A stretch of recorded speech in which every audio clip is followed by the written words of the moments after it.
الحمد للہ رب العالمین والصلاة والسلام علی رسولہ الکریم وعلی آلہ واصحابہ اجمعین والعاقبۃ للمتقین اما بعد اعوذ باللہ من الشیطان الرجیم بسم اللہ الرحمن الرحیم يا بني إسرائيل اذكروا نعمتي التي أنعمت عليكم وأوفوا بعهدي أوف بعهدكم وإياي فارهبون وآمنوا بما أنزلت مصدقا لما معكم ولا تكونوا أول كافر به ولا تشتروا بآياتي ثمنا قليلا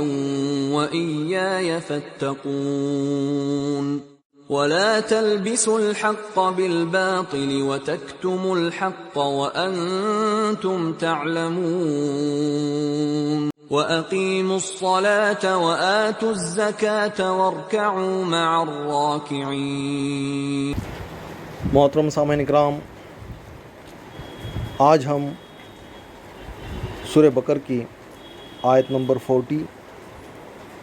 سے شروع کر رہے ہیں، جہاں سے بنی اسرائیل یعنی اولاد یعقوب علیہ السلام کا ذکر شروع ہو رہا ہے۔ اے بنی اسرائیل، یاد کرو تم میری نعمت کو، وہ جو انعام کی میں نے تم پر، اور پورا کرو تم میرا عہد، میں پورا کروں گا تمہارے ساتھ کیا ہوا عہد، اور مجھ ہی سے ڈرو، اور ایمان لاؤ اس پر جو میں نے نازل کیا، جبکہ وہ تصدیق کرنے والا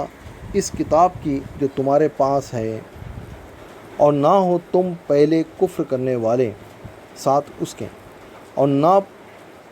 بیچو تم میری آیتوں کو قیمت تھوڑی میں، اور نہ بیچو تم میری آیتوں کو قیمت تھوڑی میں، اور مجھ ہی سے ڈرو، اور نہ خلط ملت کرو حق کو ساتھ باطل کے، اور مت چھپاؤ حق کو درا حالانکہ تم جانتے ہو، اور قائم کرو نماز اور دو زکوٰۃ، اور رکوع کرو ساتھ رکوع کرنے والوں کے۔ یہاں پر اسرائیل سے مراد حضرت یعقوب علیہ السلام ہیں، اور بنی اسرائیل سے مراد آپ کی اولاد، یعنی جو آپ کے 12 بیٹے تھے، اور ان کی جو اولاد یوسف علیہ السلام کے زمانے میں مصر میں، فلسطین سے مصر میں آئے، وہ تمام کے تمام بنی اسرائیل کہلائے۔ یعنی اسرائیل یعقوب علیہ السلام کا لقب تھا، بنی اسرائیل یعقوب علیہ السلام کی اولاد۔ اللہ تبارک تعالیٰ کا یہ خطاب بنی اسرائیل کے ان گروہ سے ہیں جو مدینہ اور اس کے گرد و نواح میں آباد تھے۔ اب یہ دیکھیں کہ یہ لوگ یوسف علیہ السلام کے زمانے میں مصر میں داخل ہوئے، اور موسیٰ علیہ السلام کے زمانے میں مصر سے نکلے۔ موسیٰ علیہ السلام کے زمانے میں، جیسے کہ آپ کو پتہ ہے کہ فرعون نے اپنے لشکر کے ساتھ ان کا پیچھا کیا، اور اللہ تبارک تعالیٰ نے ان کو بحر کے پار یعنی سمندر کے پار اتار دیا، بنی اسرائیل کو موسیٰ علیہ السلام کے ساتھ، اور فرعون کو اس کے تمام لشکر کے ساتھ اسی سمندر میں غرق کر دیا۔ وہاں سے یہ لوگ موسیٰ علیہ السلام کے ساتھ وادی سینا میں آئے، اور پھر یہ لوگ حضرت یوشع بن نون علیہ السلام کے ساتھ فلسطین میں داخل ہوئے، اور پھر جب وہاں پر بنی اسرائیل آباد ہوئے، انشاءاللہ تعالیٰ اس کی پوری تفصیل ہم انشاءاللہ تعالیٰ بیان کرتے رہیں گے ساتھ ساتھ میں۔ اور پھر ان کے اوپر 2 وقتوں میں بہت دوسری قوموں نے ان کے ان کے اوپر مسلط ہوئی بڑی قومیں. ایک جو ہے تو وہ بخت نصر جو بابل کا رہنے والا تھا، وہ پہلے حملہ آور ہوا اور ان کو تاراج کیا اور یہ وہاں سے نکلے. اور دوسری مرتبہ جب ٹائٹس کا زمانہ آیا تو یہ تباہ ہوئے، برباد ہوئے. اور اس وقت میں یہ لوگ وہاں سے کچھ قبیلوں کے ساتھ نکلے اور مدینہ کے آس پاس خیبر، طائمہ، یہ ان علاقوں کے اندر اور مدینہ منورہ، ان 3 جگہوں پر یہ لوگ آباد ہوئے. تو اس طرح سے یہ لوگ جو مدینہ اور اس کے گرد و نواح میں آباد تھے، اس خطاب میں بعد میں آنے والے اسرائیلی بھی شامل ہیں. یعنی جو یہ خطاب جو قرآن پاک جو کر رہا ہے کہ یا بنی اسرائیل اذکروا نعمتی التی انعمت علیکم واوفوا بعہدی اوفی بعہدکم وایای فارہبون، کہ اے بنی اسرائیل یاد کرو تم میری نعمت، وہ جو انعام کی میں نے تم پر، اور پورا کرو تم میرا عہد، میں پورا کروں گا تمہارے ساتھ کیا ہوا عہد، اور مجھ ہی سے ڈرو اور ایمان لاؤ اس پر. وآمنوا بما انزلت مصدقا لما معکم، اور ایمان لاؤ اس پر جو میں نے نازل کیا جبکہ وہ تصدیق کرنے والا ہے. مصدقا لما معکم، تصدیق کرنے والا ہے اس کتاب کی جو تمہارے پاس ہے. ولا تکونوا اول کافر بہ، اور نہ ہو تم پہلے کفر کرنے والے ساتھ اس کے. ولا تشتروا بآیاتی ثمنا قلیلا، اور نہ بیچو تم میری آیاتوں کو قیمت تھوڑی میں. وایای فاتقون، اور مجھ ہی سے ڈرو. ولا تلبسوا الحق بالباطل وتکتموا الحق وانتم تعلمون، اور نہ خلط ملط کرو حق کو ساتھ باطل کے، یعنی حق اور باطل کو نہ ملا دو. خلط ملط کرنا یعنی ملا دینا. وتکتموا الحق وانتم تعلمون، اور مت چھپاؤ حق کو درا حالانکہ تم جانتے ہو. واقیموا الصلاۃ وآتوا الزکاۃ وارکعوا مع الراکعین، حالانکہ تم جانتے ہو. اور قائم کرو، واقیموا الصلاۃ، اور قائم کرو نماز کو. وآتوا الزکاۃ، اور دو زکوٰۃ. وارکعوا مع الراکعین، اور رکوع کرو ساتھ رکوع کرنے والوں کے. تو یہاں پر جو خطاب جو ہو رہا ہے وہ اس خطاب میں بعد میں آنے والے اسرائیلی بھی شامل ہیں، بس ان کو ایک عام حکم دیا جا رہا ہے. دیکھیے سورہ بقرہ کے اندر آپ دیکھیں گے کہ پچھلی امت مسلمہ میں جو یہود تھے ان کو خطاب ہے، اور موجودہ امت مسلمہ یعنی ہم لوگوں کو خطاب ہے. اسی طرح سے آپ دیکھیں سورہ آل عمران کے اندر، سورہ آل عمران میں پچھلی امت مسلمہ نصارہ کو خطاب ہے، اور موجودہ امت مسلمہ نے ہم سے خطاب ہے. تو اس طرح سے یہ دونوں جوڑا ہیں سورہ بقرہ اور سورہ آل عمران. تو پس ان کو ایک عام حکم دیا جا رہا ہے اور فرمایا کہ اذکروا نعمتی التی انعمت علیکم، میری ان نعمتوں کو یاد کرو جو میں نے تم پر کی. ان نعمتوں میں تمام نعمتیں شامل ہیں. ان میں سے بعض کا ذکر عنقریب اس صورت میں آئے گا. یہاں ان نعمتوں کے یاد کرنے سے مراد دل میں ان نعمتوں کا اعتراف کرنا، زبان سے ان کی تعریف کرنا، اور جوارح یعنی اپنے اعضاء سے کے ذریعے سے ان نعمتوں کو ایسی جگہ استعمال کرنا، جوارح کے ذریعے ان نعمتوں کو ایسی جگہ استعمال کرنا جہاں اللہ تعالیٰ پسند کرتا ہے اور اس سے راضی ہوتا ہے. یعنی ان نعمتوں کا اعتراف، زبان سے ان کی تعریف، اور جوارح کے ذریعے ان نعمتوں کو ایسی جگہ استعمال کرنا جہاں اللہ تبارک تعالیٰ پسند کرتا ہے اور اس سے راضی ہوتا ہے. وہ اوفو بعہدی، یعنی وہ اس عہد کو پورا کریں جو اللہ تعالیٰ نے ان سے لیا ہے کہ وہ اس پر اور اس کے رسولوں پر ایمان لائیں گے اور اس کی شریعت کو قائم کریں گے. اوفی بعہدکم، میں تم سے کیا ہوا عہد پورا کروں گا. یہ ان کے عہد کے پورا کرنے کا بدلہ ہے. اس عہد سے مراد وہ عہد ہیں جس کا اللہ تعالیٰ نے اس آیت کریمہ ذکر کیا ہے، جو کہ سورہ